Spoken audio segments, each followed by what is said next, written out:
High court একদম স্পষ্ট করে জানিয়ে দিয়েছে যে এই ধর্নায় বসে প্রতিবাদ জানানোর জন্য যে আইনত ব্যবস্থা নেওয়ার কথা, যাতে গোটা আন্দোলনটা শান্তিপূর্ণ হয় তার জন্য ব্যবস্থা নেবে পুলিশই।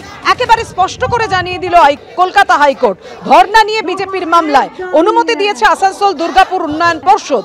অনুমতি পাওয়ার দাবি করে সরকারকে নথিও দিলেন মামলাকারী। বিজেপির তরফে আজকে করুণাময়ীতে একটা অভিনব প্রতিবাদ দেখা গেল। লঙ্কার গুঁড়ো বিলি করা হলো, যার পোশাকি নাম তারা দিচ্ছে অপারেশন মিটস। দেখুন একবার। এই ৮টার পর মহিলারা কেন বাড়ি থেকে বাইরে বেরোবে না? মুখ্যমন্ত্রী জবাব জবাব তো আমায় দিতেই হবে, এই জবাব তো আমায় দিতেই হবে। পশ্চিমবঙ্গের নারী সুরক্ষা মুখছে কেন? পশ্চিমবঙ্গের মহিলারা জবাব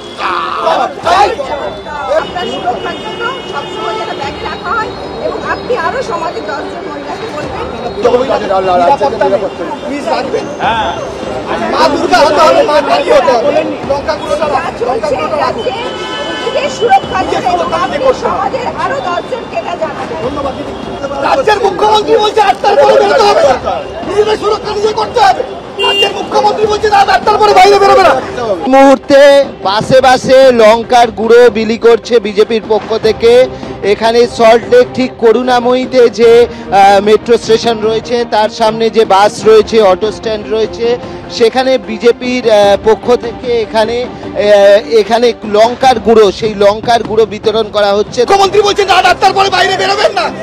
আর্থিকর কাণ্ডের সময় বলেছিলেন কি রাজ্যে মহিলাদের নিরাপত্তা নেই, সুরক্ষা নেই, পুলিশ কিছু লঙ্কার গুঁড়ো দিচ্ছে। লঙ্কার গুঁড়ো মা বোনেদেরকে, দিদিদেরকে সেফটি, সুরক্ষা, নিরাপত্তা লঙ্কার গুঁড়ো চেটাবে আর দর্শকদের এরকম করবে, এটাই করবে। অবশ্যই আমরা দেখতে পাচ্ছি যে লঙ্কার গুঁড়ো নিয়ে তারা এই মুহূর্তে যাচ্ছেন। এখানে যারা মহিলারা রয়েছেন, যারা আসছেন, তাদেরকে দেখো লঙ্কার গুঁড়ো দিচ্ছেন হাতে করে। তাদের এটার নাম দেওয়া হয়েছে অপারেশন মির্চি। মহিলারা যারা আসছেন তাদের হাতে লঙ্কার গুঁড়ো তুলে দেওয়া হচ্ছে। এখানে আমরা ঠিক করুণাময়ী মেট্রো স্টেশনের কাছে রয়েছি। আবারও আমরা দেখতে পাচ্ছি যে লঙ্কার গুঁড়ো নিয়ে তারা যাচ্ছেন, হচ্ছে যারা মহিলারা আসছেন তাদের হাতে দেওয়ার জন্য। আজকে দেখুন অপারেশন লাল মির্চ, মানে আজকে মুখ্যমন্ত্রী গত দুদিন আগেও প্রত্যেক দিন ঘটনা ঘটছে, হয়তো কিছুটা সংবাদ মাধ্যমের মধ্যে সামনে আসছে আর বাকিগুলো কিন্তু অন্ধকার অন্তরালে থেকে যাচ্ছে ভয়েতে, এই পুলিশের ভয়ে।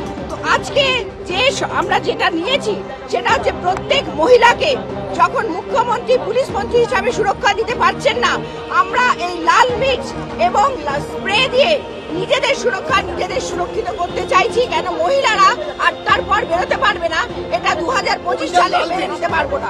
আমাদের অভিযান অপারেশন লাল মির্চ। রাজ্যে মহিলাদের কেন নিরাপত্তা নেই? মুখ্যমন্ত্রী জবাব দাও, পুলিশ মন্ত্রী জবাব দাও।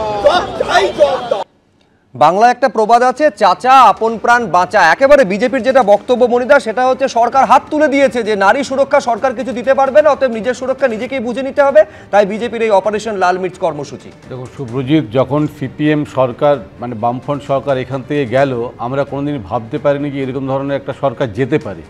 মানুষ যখন প্রতিবাদে নামবে না, যারা বাড়িতে বসে আছে তারা কিন্তু, যদি যারা প্রতিবাদ করার বাড়িতে বসেও তারা প্রতিবাদ করে, এরকম শুধু লঙ্কা দেখিয়ে তারাই প্রতিবাদ করছে এরকম না।